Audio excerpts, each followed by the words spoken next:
சங்கீதம் 3ஆம் அதிகாரம். தாவீது தன் குமாரன் அப்சலோமுக்கு தப்பி ஓடிப் போகையில் பாடின சங்கீதம். கர்த்தாவே, என் சத்துருக்கள் எவ்வளவாய் பெருகியிருக்கிறார்கள்! எனக்கு விரோதமாய் எழும்புகிறவர்கள் அநேகர். தேவனிடத்தில் அவனுக்கு இரட்சிப்பு இல்லை என்று என் ஆத்துமாவை குறித்து சொல்லுகிறவர்கள் அநேகராயிருக்கிறார்கள். ஆனாலும் கர்த்தாவே, நீர் என் கேடகமும் என் மகிமையும் என் தலையை உயர்த்துகிறவருமாயிருக்கிறீர். நான் கர்த்தரை நோக்கி சத்தமிட்டு கூப்பிட்டேன். அவர் தமது பரிசுத்த பர்வதத்திலிருந்து எனக்கு செவி கொடுத்தார்.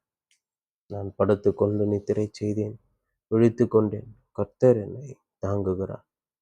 எனக்கு விரோதமாய் சுற்றிலும் படையெடுத்து வருகிற 10,000 பேருக்கும் நான் பயப்படேன். கர்த்தாவே, எழுந்தருளும். என் தேவனே, என்னை இரட்சியும்.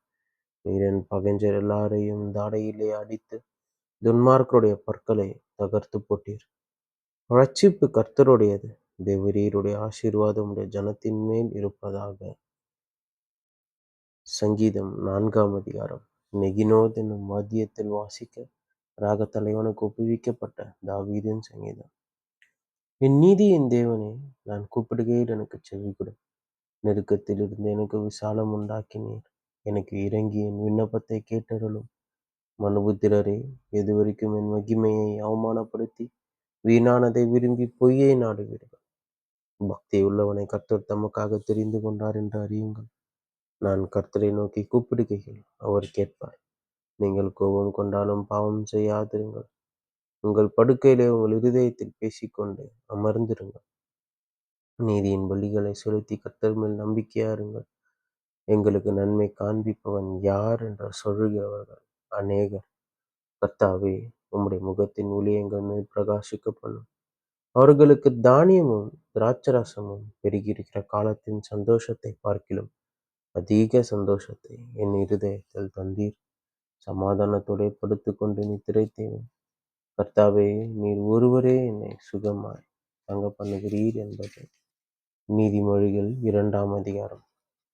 என் மகனே, நீ உன் செவியை ஞானத்திற்கு சாய்த்து உன் இருதயத்தை புத்திக்கு அமைய பண்ணும் பொருட்டு நீ என் வார்த்தைகளை ஏற்றுக்கொண்டு என் கட்டளைகளை உன்னிடத்தில் பத்திரப்படுத்து. ஞானத்தை வா என்று கூப்பிட்டு புத்தியை சத்தமிட்டு அழைத்து அதை வெள்ளியைப் போல் நாடி புதையல்களை தேடுகிறது போல் தேடுவாயாக. அப்பொழுது கர்த்தருக்கு பயப்படுதல் இன்னதென்று நீ உணர்ந்து தேவனை அறியும் அறிவை கண்டடைவாய். கர்த்தர் ஞானத்தை தேடுகிறார். அவர் வாயினின்று அறிவும் புத்தியும் வரும். அவர் நீதிமான்களுக்கு என்றுமே ஞானத்தை வைத்திருக்கிறார். உத்தமமாய் நடக்கிறவர்களுக்கு அவர் கேடகமாயிருக்கிறார். அவர் நியாயத்தின் நெறிகளை தற்காத்து தம்முடைய பரிசுத்தவான்களின் பாதையை காப்பாற்றுகிறார். அப்பொழுது நீதியையும் நியாயத்தையும் நிதானத்தையும் சகல நல்வழிகளையும் அறிந்து கொள்ளுவாய். ஞானம் உன் இருதயத்தில் பிரவேசித்து அறிவு உன் ஆத்மாவுக்கு இன்பமாய் இருக்கும்போது நல் யோசனை உன்னை காப்பாற்றும். புத்தி உன்னை பாதுகாக்கும். அதனால் நீ துன்மார்க்கனுடைய வழிக்கும் மாறுபாடு பேசுகிற மனுஷருக்கும் அந்தகார வழிகளில் நடக்க நீதி நெறிகளை விட்டு தீமை செய்ய மகிழ்ந்து துன்மார்க்குடைய மாறுபாடுகளில் களி கூறுகிறவர்களுக்கும் மாறுபாடான பாதைகளிலும் கோணலான வழிகளிலும் நடக்கிறவர்களுக்கும் நீ தப்புவிக்கப்படுவாய். தன் இள வயதின் நாயகனை விட்டு தன் தேவனுடைய உடன்படிக்கையை மறந்து இச்சகமான வார்த்தைகளை பேசும் அந்நிய பெண்ணாகிய பரஸ்திரிக்கும் தப்புவிக்கப்படுவார். அவளுடைய வீடு மரணத்துக்கும் அவளுடைய பாதைகள் மரித்தோரிடத்திற்கும் சாய்கிறது. அவரிடத்தில் போகிறவர்களில் ஒருவரும் திரும்புகிறதில்லை. ஜீவ பாதைகளில் வந்து சேருகிறதும் இல்லை. ஆதலால் நீ நல்லவர்களின் மொழியிலே நடந்து நீதிமான்களின் பாதைகளை காத்து கொள்வாயாக. செவ்வையானவர்கள் பூமியிலே வாசம் பண்ணுவார்கள். உத்தமர்கள் அதிலே தங்கியிருப்பார்கள். துன்மார்க்கரோ பூமியிலிருந்து அறுப்புண்டு போவார்கள். துரோகிகள் அதில் இராதபடிக்கு நிர்மூலமாவார்கள் என்பதே. ஆமேன், ஆமேன்.